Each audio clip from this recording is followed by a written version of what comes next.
What's up, everybody? This is Aquarius Roberts back at it again with the introduction to crystals. So, as you guys know, I wear a lot of these, right? And the cause for that is because gemstones are very, very special. So let me give you a little introduction on crystals. So from what I've understood, it is crystals are not man-made. They are very nature oriented.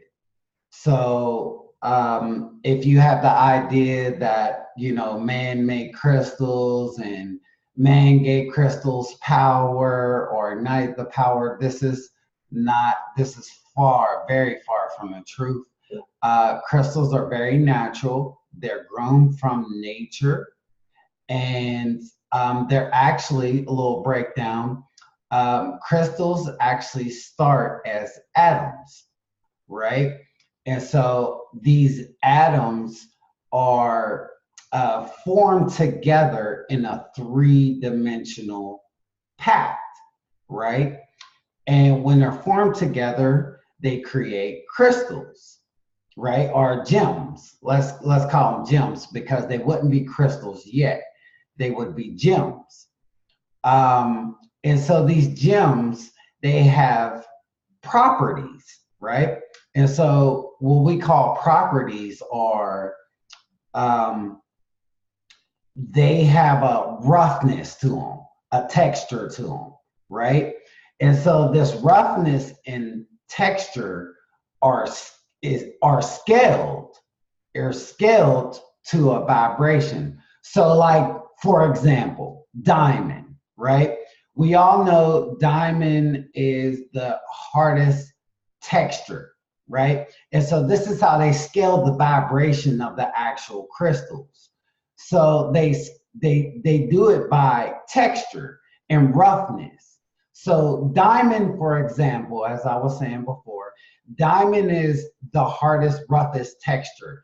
And so diamond is considered from a scale of 1 to 10 is a 10, right? And so meaning nothing can cut a diamond other than another diamond. So therefore, the durability of diamond would be at the highest vibration, which is a 10 on the scale, right? Where you got lupus lilies, you know what I mean? You have lupus lilies, if I'm saying it right. Lupus lilies, which is the intuition stone for the third eye chakra, it's not even considered to be a crystal. It's considered to be a rock, right? But it has its own properties. Now, crystals are a very interesting thing because they've been around before man. They've been around forever. So when man had found out, which are called minology, the study of gemstones.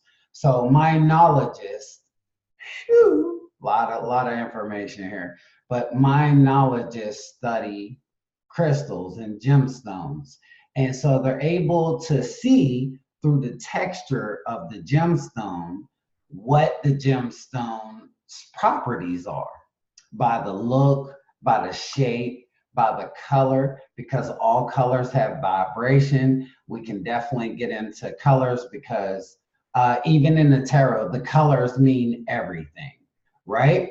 So here, this introduction is just to give you guys a little graph on what crystals are.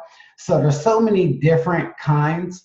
Actually, my first video, which will be coming up next, so you guys will get a double dose, will be about actually amethyst. And so this is my amethyst here. I have other amethyst.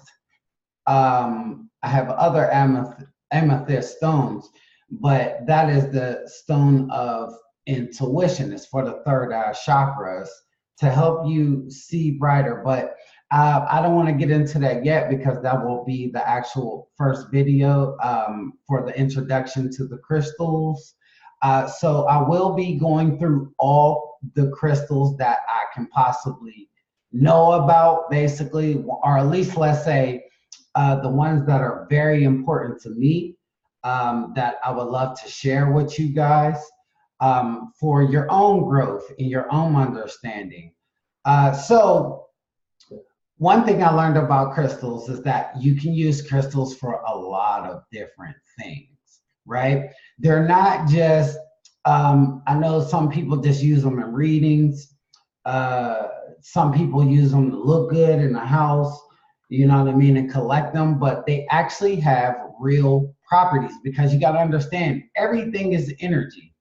If you've realized through all my teachings or any of my teachings, you notice that I use energy to everything. So I study a lot of different projects, runes, Reiki, astrology, tarot, etymology, geology, you know what I mean, politics. I study all this stuff, but the truth is, one thing that I've gained through all this understanding is the energy, right? The energy means everything. There's different energies for everything, right? And so if nature grew crystals, gemstones, then that means that they have all different properties and energies, right? Because there's different forms of atoms, right? And so these all come together to form these gemstones to basically give off a property, an understanding, a healing vibration. Like purple. Purple is purple is the ultraviolet color. Ultraviolet deals with light, right? So light would be what? To be able to see. So that'd be a third eye chakra, right? That's how you're able to see. So this is why amethyst is good for the third eye, the color vibration, right? The color vibration is very, very important. So on this journey that we're going through, that we'll be learning about gemstones, I want you guys to keep an open mind about the properties and the healing aspects and what they're good for. You know, you can use them for meditating. Amethyst is actually a good one for meditating and being able to see things in a different perspective than, you know, your own personal opinion. You can use them for dreams. You can use them for peace in your house. You can use them for Reiki. Sorry, I said Reiki. You can use them for astrology, for different healing properties for your chart, right? You can use them for tarot. Say that, you know, maybe you've got a harsh reading, you can put them actually on the cards and it'll help with that energy, basically. So I actually do that a lot myself on readings. I put crystals on certain spots that shows that it needs healing. So it's all about the energy, and energy does produce results. So if you believe in nature and you believe in energy, then you have to believe in gemstones. It's not a devilish thing. There's nothing devilish about crystal stones or anything of the sort. They are nature born, right? So therefore they are of this earth. So they are very positive for everybody. I actually know somebody that puts gemstones in their water instead of putting lemons. They put gemstones in their water and it clears up the minerals, because that's what gemstones are at the end of the day. They're minerals that are produced into gemstones. You know what I mean? So, and like I said, it's all about the property, the roughness of the gemstone, the look, the beauty, the rarity of it. How much can you find it? Where can you find it at? Those things are all the important assets of gemstones. So in this journey, I hope you guys are going to enjoy. I will talk about everyone, want some of your favorites that I see out there in the public. I'll talk about some that y'all don't know about that are very important for your gaining of knowledge and understanding and healing and vibration, right?